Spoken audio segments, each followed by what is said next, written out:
It's been way too damn long since I've gotten to make one of these videos. And I'm just still buzzing. It is Tuesday. I'm filming this and I'm still buzzing from Sunday night. So I just had to sit down right now and talk about the show. Now from the title, this is my Extreme Rules experience video. I mentioned it in the vlog thing I did, which really wasn't a vlog, just ended up not being what I expected, but I was really just so focused on soaking the moment, taking it all in, enjoying it, and it was just so fun, incredible. Also, as I mentioned in that video, 880 days from the last show I went to, April 30th, 2019, SmackDown, which was awesome because I got to see Kofi, the WWE champion, which that was legitimately the only reason I went to that show, was to see Kofi Kingston as the WWE champion. Looking back, because it would have been, I think, a 2-week, we would have been at the 890 something days, because if I didn't go to that show, I was going to go to Ring of Honor a couple weeks before to meet Matt Taven and take a picture with him in the Ring of Honor title.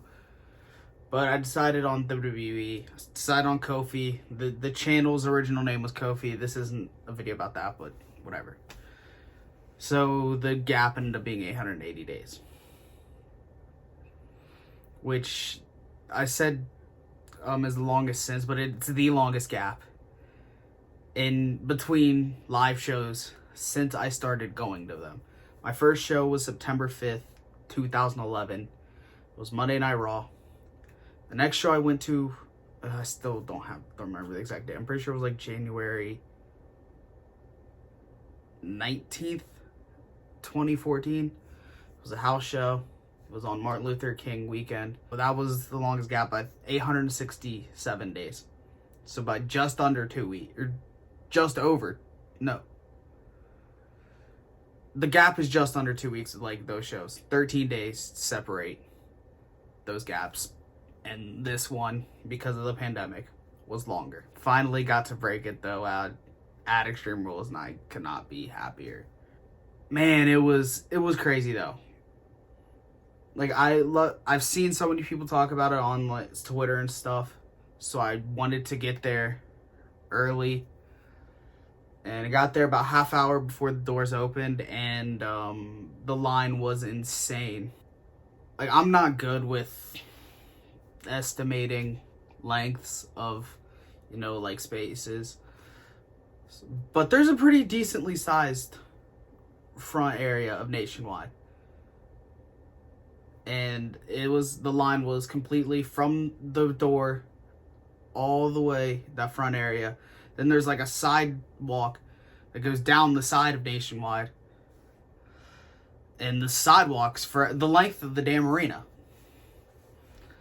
And then, so the line went there, all the way down the sidewalk, and was curved into the street next to the sidewalk. Because if you would have gone if you would kept going on the sidewalk, it would have been in front of the talent entrance, and nobody wanted to get in there. So when I got there, I was in the street. The line moved fast though, because by the time 15 minutes before doors opened, they started filling people in front of each door in the front of the building, so it went by somewhat fast. And I got in there probably about 25 minutes after doors opened, which wasn't bad for where we were in line. But then that's when the insanity happened. Got in, went up the escalator, and immediately the merch stand was there, and I got in line because that line was already insanely long. And that's the one thing I've heard or seen on Twitter and social media is the lines for the merch are incredibly long. And I've said it 100 times already this video. This is the longest gap between shows. I've not seen a show since April 2019. I was not going to miss a single minute of the show, so I was going to wait in this line until I got my stuff. Thankfully, It only took me about 55 minutes. Legit, like, we got in probably 6:25. Doors opened at 6, got in at 6:25. The text from my bank, like, showing the money I spent, came at, where's the, 7:19. Almost an hour I stood in that line, and worth it though. 100% worth it. Because I didn't have to go back out and juggle anything. So, of course, talk about what I got. Of course, I got this, the man's back in Ohio shirt. Kind of wanted to say Columbus, but, you know, whatever, it's cool. Also, had to get, the one disappointing thing is because I sat there an hour and 20 minutes since doors opened, was when I finally got there. They didn't have the event cups, which just disappoints me. If it was an Extreme Rules cup, I would have been extremely upset, but it was just the regular, you know, cup. So they're gonna probably be somewhat easy to come by. So I hope I can find one in the future. Yeah, I was disappointed I didn't get that, but I had to get this program because I try to get a program for every show that I go to. The only ones I don't have, the only one I don't remember getting a program at was SmackDown in June 2014, because it was still the same program as the show I went to in January. Yeah, so I had to get this program. It's pretty cool. You can see everybody there, Cena, Roman, Sasha, Bliss in the front, of course, everybody. I mean, the back is even better to me because, you know, you got Seth, Omos, The New Day, Bailey.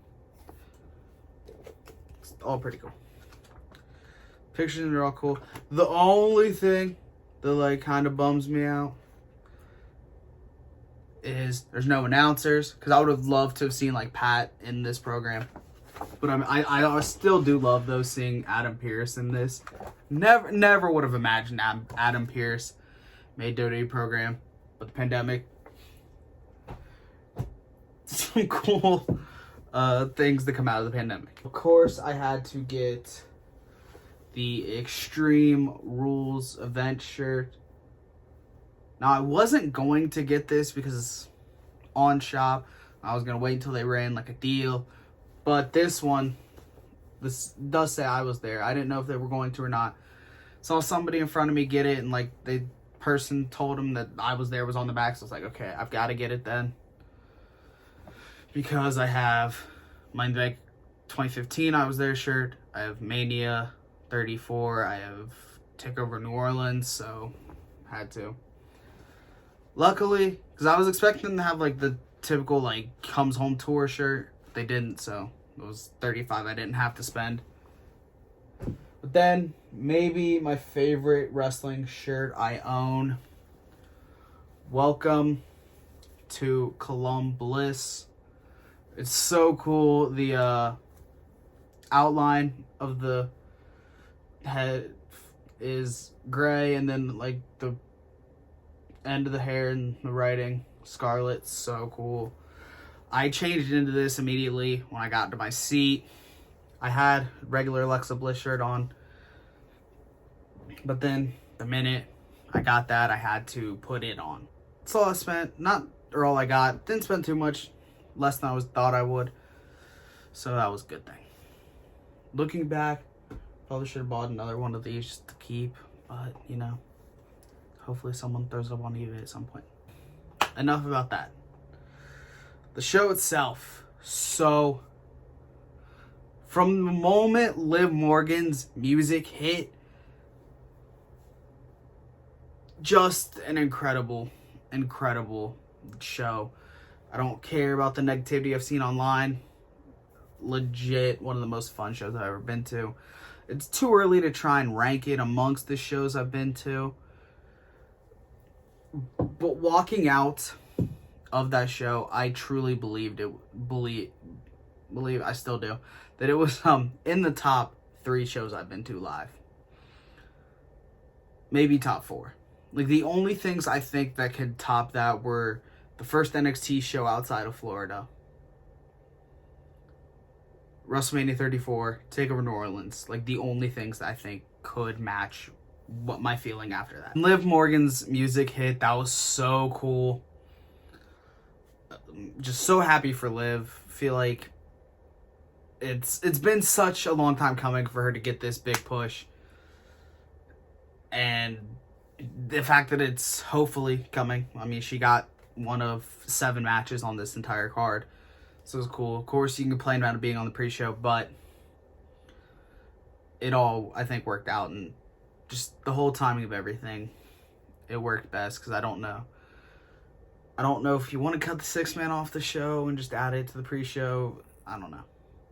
I think it needed the build of the pre-show to get on to there. Still incredible. So speaking, just before that, damn, how much I missed opening Pyro.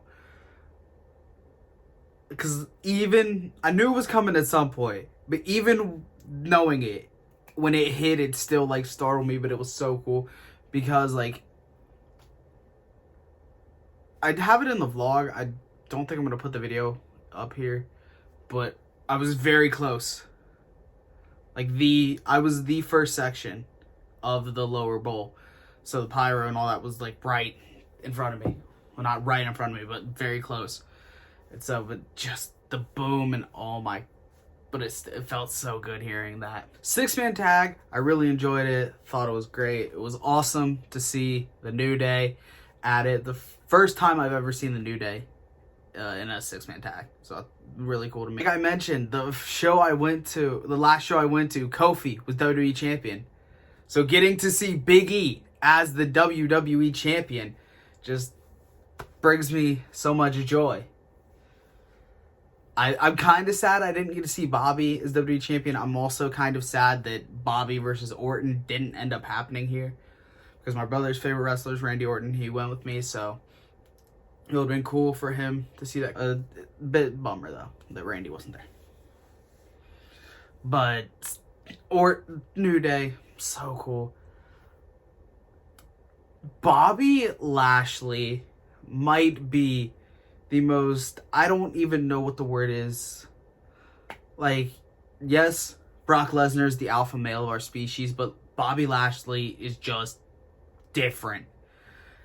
Like, you see him, you know he's jacked, you know he's huge. It's another thing seeing him in person with, like, actual human beings around him. Like, regular human beings, not human beings who work out for a living like every wrestler does.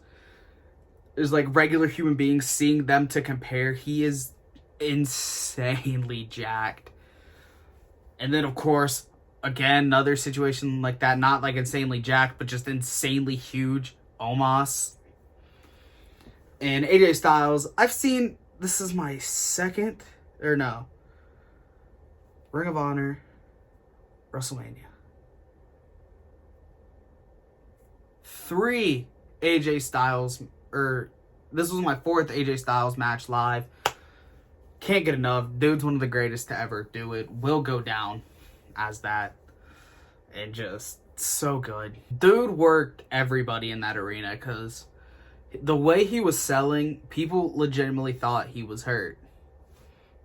But, like, of course, he went on to wrestle Riddle on Raw the next night, so he obviously wasn't. So it's just insane. He's so damn good.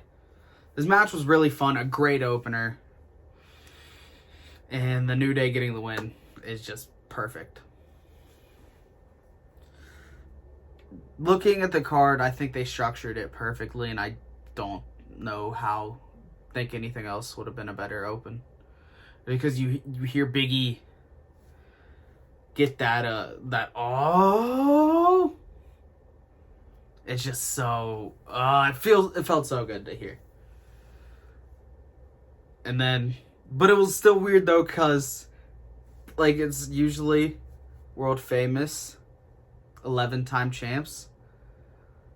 But then he went world famous New Day, which like kind of threw it off. But it was still fun. Still worked out. Crowd recovered. Made it awesome.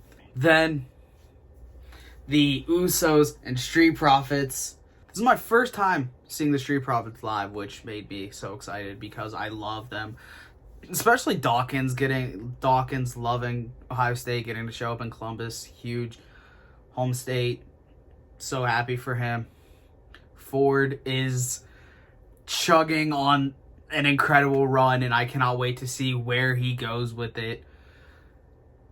So cool. And then the Usos. I thought 2016, 2017 was an all-time run, and it is. But the bloodline is just on another level from that even. And so getting to watch that happen live, oh my gosh. So cool. Both these teams, incredible. You could put anybody in the ring with the Usos and they're going to give at least a good match. But there's something about these two teams, chemistry, oh my gosh. Perfect. They killed it. There were multiple times I thought, oh, the Street Profits are going to win this. And I went to the show fully knowing that the bloodline has to keep going. But it didn't, and it was still incredible. The next match, when I say I have mixed emotions, mixed feelings about it, I love Bliss. Again, I bought the shirt. Was there. I bought a Bliss shirt from shop to wear to the show because I thought it was her night. And yes, people are gonna be like, "Oh, WWE doesn't do it in their hometowns."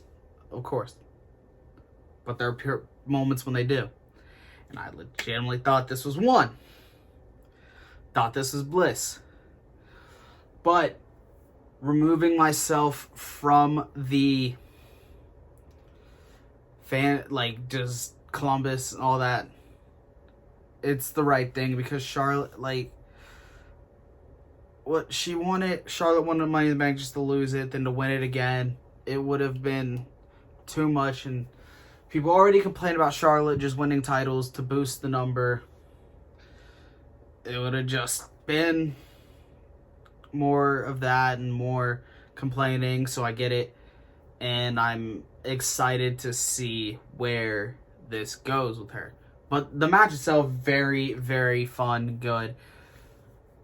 I love it so much that if Bliss won, I legitimately would be ready to say that it was top 5 matches I've ever seen live. But that one moment just can't. It needed that moment to separate it from the rest. So many times where I thought she had it, and it didn't. Charlotte ripping up Lily, heartbreaking. Man, I hate Charlotte. I really hate Charlotte. And then I tweeted, "Fuck Charlotte Flair." But of course I had to put the disclaimer in the reply that it was just a kayfabe tweet because I absolutely love Charlotte. I think she's all around maybe the greatest women's wrestler in WWE history. Like, I don't know anybody that can top her. Maybe Sasha. Then a moment that I had waited 13 years for. Jeff Hardy, a childhood favorite of mine, still favorite, legitimately tied with John Cena and Johnny Gargano for my favorite of all time to this day.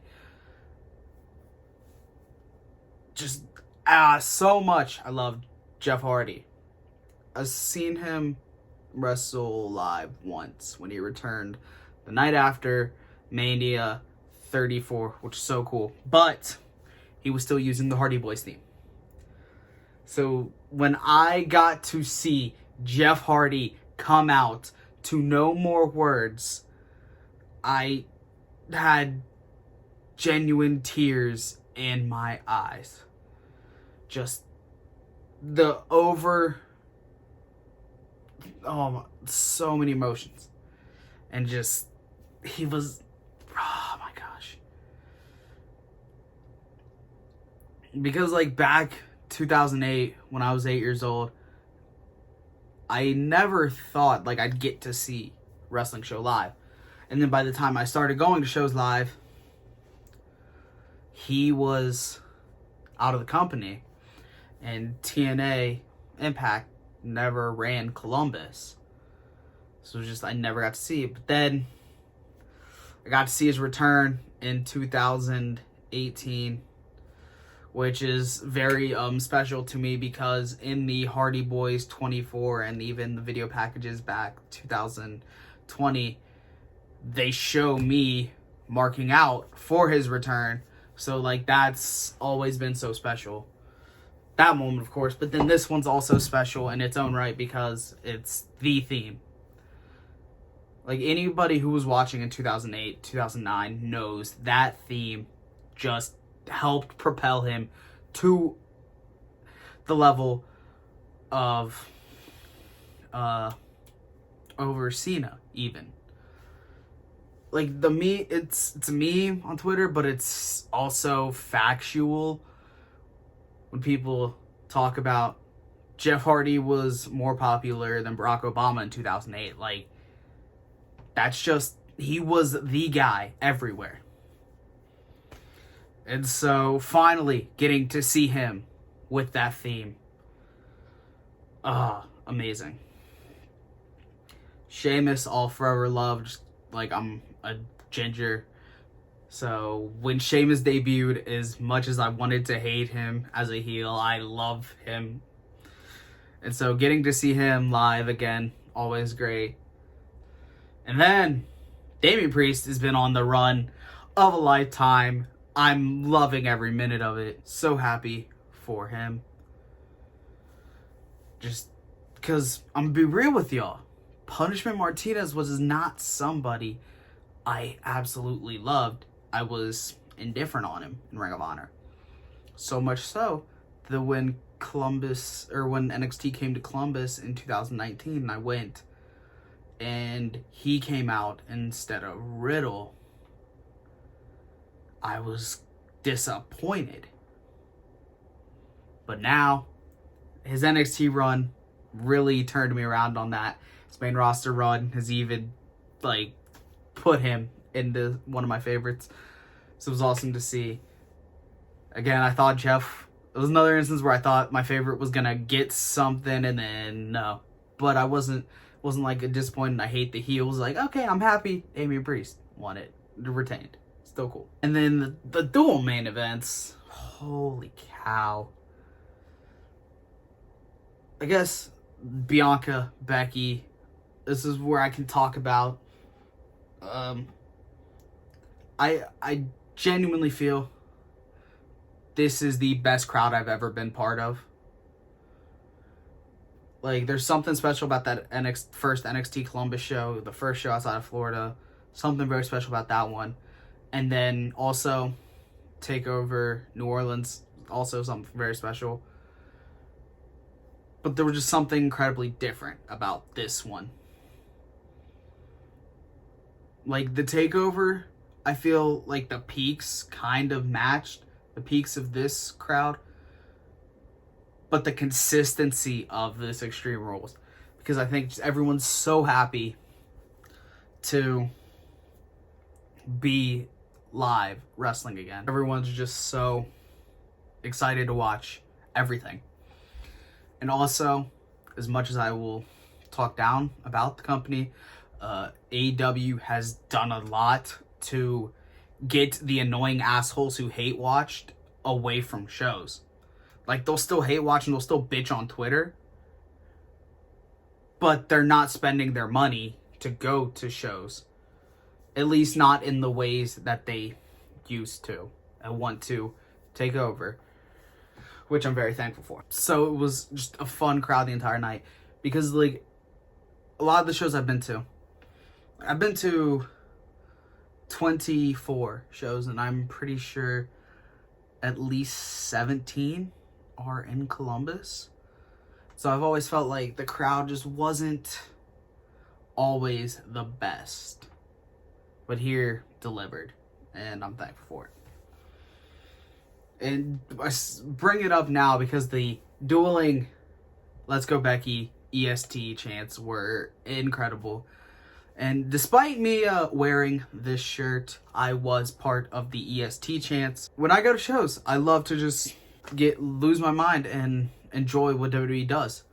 If it's not good, I'm not gonna, love it. But right now, I don't think there's a single, consistently pushed face that I don't like. Jackson Riker's, no one knows what he exactly is, and just he's not consistently pushed enough for me to be like, oh yeah, I'd probably just be indifferent if he ever came out to a show that I was at. But really though, there's nobody I'm mad on. All the heels, I will boo them because I think they're doing a great job. All the faces, I will cheer because I think they're doing a great job. And so I wanted to show that. So I booed when Becky came out. I absolutely went crazy when Bianca came out. And I went crazy every time EST was chanted. And I love it. When I said, and speaking, I mentioned Bliss, Charlotte almost made my top 5 matches of all time. Walking out, I was ready to declare this in that top 5. So good. Even with Sasha's interruption and DQ, people gonna bitch about it. I absolutely still think it's top 5 match I've ever seen live. It was so good. Bianca is hitting on just a completely different level than 99.99% of people in the world, wrestling world right now. So good. Becky's heel run is killing it. And so good. And again, it was another instance of I thought it was going to happen when Bianca had Becky up in that KOD. And then all of a sudden, damn Sasha comes out. Sasha, who I love to death. But in that moment, I hated her so much because I wanted to see Bianca reclaim the title. But whenever this triple threat happens, which I think it's going to be Friday because of the draft and all that, because I think if I play fantasy booker here, you let Sasha go to Raw, have her win the Raw title, or have Bianca win triple threat, win the title on Friday, let Sasha get drafted to Raw, let her win the Raw title. Let's run that shit back at Barclays. Finally get the one-on-one match we need from them. Just saying. If I had to play fantasy booker, that's what I want.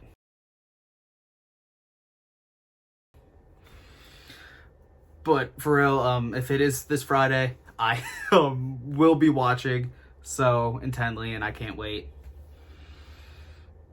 Yeah, those two just killed it. Speaking of just being on another level from 99% of the wrestling world, there's genuinely no one on Roman Reigns' level. There's not a single person. He's so damn good right now. When that music hit, chills. I had chills a couple times throughout the night, but this was a different feeling. I was in the presence of one of the greatest runs we will ever see in professional wrestling. And I was seeing it live, soaking it all in, part of it. Oh my gosh. The entrance is something special. Roman is something special. And my gosh. That's, I think, the only thing I recorded in full. And I don't even think I did it in full, but it was the most I had was of Roman's entrance because it was that cool. I can't say enough great things about Roman Reigns. He's so good. And I don't ever want to get off this tribal chief ride. I want to see him go forever. Also, though, the Demon's entrance, oh my gosh. Well, the Demon, the whole Demon thing. Like, when SummerSlam was happening, I genuinely had hoped I was going to get to see Brock, Roman. I didn't think there was a strong possibility, but I was like, he came back. I was like, oh my gosh, there's a chance. I want to see it. But Roman, Finn, everything works out, and then they're like, oh, Demon's here. I'm like, oh my God. So excited for that. Because I've always felt like Columbus was NXT's second home outside of Orlando. Because we were the first show. We had the Arnold 2 years. It's a consistent stop whenever it's touring. I always thought, it's a second home. Because like we had that I mentioned March 2015. Then we had June 2015 right before Money in the Bank. And we've had March or the last day of February every year. So I've always thought it was second home, and I always wanted to see the Demon there in Columbus. Finn only was there twice though, so didn't happen. But finally getting to see the Demon. Oh yeah, and then also I wanted it at WrestleMania 34, but didn't happen. So I felt like I finally got to see the Demon live, which was incredible. That entrance, also something special. Just so cool. And then the whole spiky headdress. Unreal. Awesome. This match, so fun. I mentioned, like, last time with the Becky, Bianca, my top 5. I don't know if I'm ready to put this above Ciampa, Gargano. I'm ready to call it a tie. It's definitively number 2 if it doesn't pass that up. Unreal. I tweeted I think it might be my favorite match I've ever seen live. I don't know if I want to go that far. I'm going to have to give it some time to let it sit. Let me enjoy it. I haven't rewatched it yet. I've rewatched half the show. Yeah. Not half. I've rewatched Liv's match and then through the SmackDown tag titles. So I still got 4 matches. 4 matches to rewatch. But other than that, I don't know if I'm ready to call it my favorite. I can't wait to see where I am 3 months from now. All that. I say it every month at this point. Rowan tops himself. Now, I don't know if I'd consider this better than some of the matches he's had. Just taking my bias of being there out of it. I don't know if it's better than, let's say, Cena, Edge, all that. But it's just still so good. And I mentioned, like, talking about it, the whole entrance thing. I don't ever want to get off this Roman ride. I've been preaching since, I don't even know when. Since WrestleMania, I've been preaching. I don't want to see him lose it until WrestleMania 39 at the earliest. I've kind of gone back and I'm like, next SummerSlam, I might be into it. But we'll see. But I've believed it should go until 2023. Just because it's how good he's been. I don't know of anybody in the WWE right now who I think deserves to beat him. Of course, that's WWE's job to build them up. But even then, I don't know if I know anybody there that I want to see beat him. Braun Breaker could be building into that. I hope he is. The only other option I've thought of is if Gable Steveson takes to this as half as well as Flair or Angle ever did. Let him do it. And his name is the reason I kind of like, because like the rumored plans, I don't believe shit from the dirt sheets, but the rumored plans, like if he's the debut like next May, if that's the case and he's ready, I'm fine with him winning a SummerSlam next year, as long as he's on that Angle level, or close to it. I don't want to. Angle's the most apt comparison because of the gold medal, obviously. So I don't want to straight up compare him to Angle, but like I said, he's the most apt comparison. But I don't want to like put that pressure of matching Angle on him. It was just, it's the right there. It's the fastball right down the middle. That being said, in the moment of the Demon being resurrected, I wanted to see Balor win the title. Like, I was full on board with him dethroning him here. I